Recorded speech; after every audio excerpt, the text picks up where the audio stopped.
एक मजेदार किस्सा मैं आपको सुना देता हूं। सुनील गावस्कर ने अपने किताब में लिखा है कि विवियन रिचर्ड्स एक समय बहुत खतरनाक बैट्समैन थे। वो भारत के दौरे पर आ रहे थे। भारत की टीम को विवियन रिचर्ड्स के खूंखार बल्लेबाजी से बहुत भयाक्रांत थी। तो जिम्मेदारी रवि शास्त्री की मुझे लगता है लगाई गई कि विव रिचर्ड्स को पार्टियों का शौक है।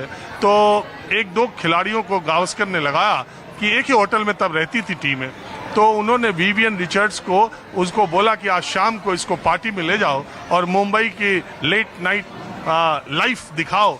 तो ये सुबह अगर टॉस हारे तो या जीते और पहले बल्लेबाजी विव रिचर्ड्स करने आया तो ये थका मादा रहेगा, तो हमारे लिए कुछ फायदा हो सके। प्लानिंग के तहत ये सब बड़ा माइंड गेम क्रिकेट में किया जाता है। प्लानिंग के तहत विवियन रिचर्ड्स को देर रात तक पार्टी और इधर उधर वो घूमते रहे और विवियन रिचर्ड्स अगली सुबह उठे। वेस्ट इंडीज को बैटिंग मिली, विवियन रिचर्ड विकेट गिर गया।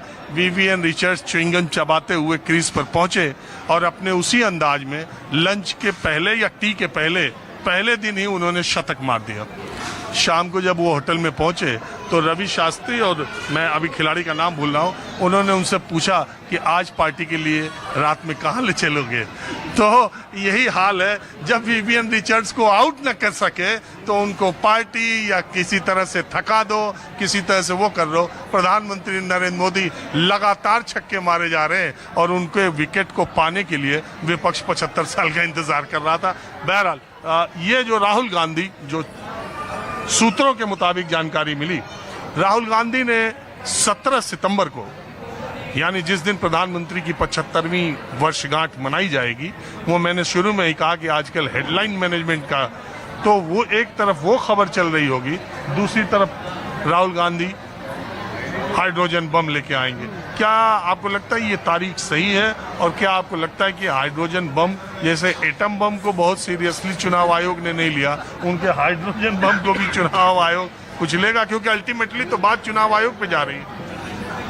सर, सबसे पहले तो जिस तरीके से आपने चौकर साहब को जो है श्रद्धांजलि दी है, मैं भी एक ही शब्द दो कहूँगा, जय संविधान, और दूसरा जय रूल ऑफ लॉ, जिसके लिए वो अपनी जान दे गए। अब आ जाते हैं हम जो है राहुल गांधी पे। इस देश में अगर कोई नेता है, किसी पे विश्वास है, तो वो राहुल गांधी है। बाकी जो है वो उसके जो साथ लगे हुए वो भी जो है विश्वसनीय है। इसने अब आप देखो, ये दो लोग बड़े महान जो है अभी कर रहे हैं ना तारीफ मोदी जी की।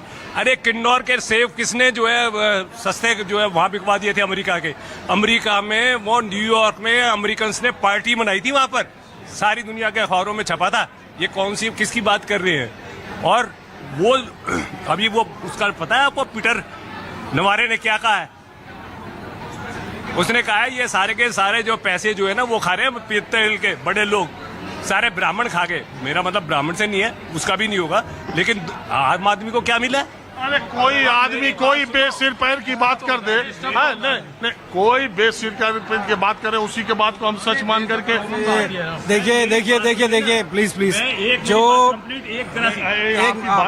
जो ट्रम्प का एडवाइजर है ना, एक मिनट सर, जो ट्रम्प का एडवाइजर जो है कितनी नॉनसेंस बात कर रहा है। वो आजकल ब्राह्मणों की बात कर रहा है। कमाल है कि यूएस में कुछ नहीं बात करने को तो वो ब्राह्मणों की बात है। अदानी क्या ब्राह्मण है? अंबानी क्या ब्राह्मण है? मोदी क्या ब्राह्मण? कोई एक बात कर, मैं एक बात, ये मेरी बात का जवाब दे दे। ट्रम्प ने इंडियन उनसे मिला होगा और तो कॉफी टेबल पर कुछ बता दिया होगा। भारत माता की जय, और वो दूसरी जय बोल रहे हैं आप लोग। आप कह रहे हो उसको गाली दे दी। पहले आप सुने, ऐसा हम उतना लंबा देश विदेश की बात छोड़िए। इस समय कौन सा मुकदमा, अरे कौन सा मुद्दा जेरे बहस है? सर, बहस तो जो है राहुल गांधी सही कर रहे हैं। आप लोग जो है बीजेपी आरएसएस का काम क्या है? जो देश के जो है मूल आदमी है उनको तो जो है एसआर लगा के बाहर निकाल दो, और अपने सारे लोगों को जो है लिस्ट में ले आओ। और क्या कर रही है ये? और क्या कर रही है बीजेपी? और बीजेपी का ये चैंपियन जो बैठे हुए हैं इलेक्शन कमीशन, इसी वोटर लिस्ट पर मोदी जी की 60 सीटें कम हुई। इसी वोटर लिस्ट पर अखिलेश यादव, जो जितनी सीटें मुलायम सिंह यादव नहीं जीते उतनी सीटें अखिलेश यादव जीते। इसी वोटर लिस्ट पर कर्नाटक में, इसी वोटर लिस्ट में पिछले चुनाव में बिहार में तो सब सत्ता पक्ष और विपक्ष में 10 सीटों का फर्क रह गया। इसी वोटर लिस्ट में हिमाचल में जीते, तब नहीं दिक्कत आई। अब जब अभी तो इसी वोटर लिस्ट पर बीजेपी जीती दिल्ली, कल केजरीवाल पहले हल्ला कर रहे थे, बाद में हल्ला अभी इन्होंने जवाब दिया है। मेरी बात सुनो, आप एक चीज को जानते हो, पेगासस जानते हो?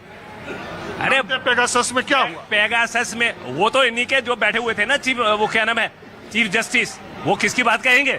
सारे बिके हुए लोग हैं ये, कुछ एक है बेचारे ईमानदार जो लगे हुए हैं यहाँ पर। और धर्म जो है, धर्म की गुट्टी पिलाई जाती है। अफीम जो है वो जो है, मार्क्स ने कहा था रिलीजन इज एन ओपियम। आप कहोगे कि यार तुम तो मार्क्स की बात कर रहे हो। मार्क्स की बात, अरे मार्क्स बात सुनो ना, उसने क्या कहा था, वो जो अमेरिका, वो जो चर्चिल ने। फिर आप चर्चिल मार्क्स है यार, वहाँ कहाँ जा रहे हैं? हम यहाँ की बात ले रहे हैं तो आप वहाँ जा रहे हैं। कम्युनिस्ट देखिए ऐसा है, मैंने भी कम्युनिज्म पढ़ा है, सुनिए सर। धर्म आपके पास, जातियों में आपने देश को बांट रखा है। मैं ये यहाँ पर कोई जाति और धर्म से कोई भी आदमी यहाँ ऐसे नहीं आता, जब बात करता है सबसे पहले कहता है अपनी जात की पोटरी उठा के रख, यहाँ क्या है जात, उसके बगैर आगे बात नहीं होती है। आप क्या बात कर रहे हो? ये कह रहे हैं जाति नहीं है। जाति के सिवाय ये देश का नाम हिंदू धर्म ना होकर ना जाति धर्म होना चाहिए। यहाँ तो सिर्फ हाँ, ये यहाँ पर सनातनी जो है सिर्फ जाति है। अगर आप जाति से हटके बात करेंगे तो क्या बोले जी? पहले तो एक पहली बार आपको देखा इन लोगों से तो हाँ जी, थैंक यू। पहली बात तो एक चीज मैं चाहता हूँ कि थोड़ा हम बदलें कि प्रधानमंत्री डायरेक्ट जनता नहीं चुनती है। अभी आपने कहा कि जनता ने चुन के भेजा। आप, मैं मानता हूँ 5 साल के लिए भारतीय जनता नहीं, आप मेरी बात नहीं, मैं अपनी बात कह दूं। मैं इसलिए कहता हूँ कि इस देश के जो सांसद जीत के आए हैं ना, जनता सांसदों को नहीं चुनी है, जनता मोदी को चुनी है और मोदी के नाम पे वो सांसद आए हैं। इसीलिए जब चाहते हैं तब सांसदों के टिकट कट जाते हैं, किसी का आवाज नहीं उठती 3-3 बार। ये आप और हम बोलते हैं ना, संविधान क्या बोलता है? संविधान तो ये कहता है कि जनता सांसद चुनती है और सांसद मिलके जिसका वो तो मैं जानता हूँ। मैंने कहा प्रधानमंत्री पद के उम्मीदवार का नाम सामने रख के चुनाव लड़ा। ये तो हम कर रहे हैं ना, ये गलत कर रहे हैं। ये भी तो गलत है। हमारे संविधान में तो प्रधानमंत्री पद का उम्मीदवार कोई होता ही नहीं है। आप एक साथ ही पलट नहीं सकते। अगर आप वोट चोरी भी कर रहे हैं तो आप ये नहीं करेंगे कि एक ही साथ सब पलट देंगे। आप ऐसा मैसेज नहीं देंगे। आप धीरे धीमा जहर दे रहे हैं, धीमा जहर दे रहे हैं। आप थोड़ा लेट आए, नहीं तो और बात करता, फिर कभी आऊंगा तो आगे की बात करूंगा। समय खत्म हो गया और मैं चाहता ये हूं कि जितनी बात हो वो विदाउट कट, अनएडिटेड वो टीवी पर जाए। इसलिए इस बात को यहीं समाप्त करते हैं, अगली बार फिर मुलाकात होगी। आज बस इतना ही। कैमरामैन उमेश सिंह के साथ राजीव रंजन, न्यूज़ 24 दिल्ली।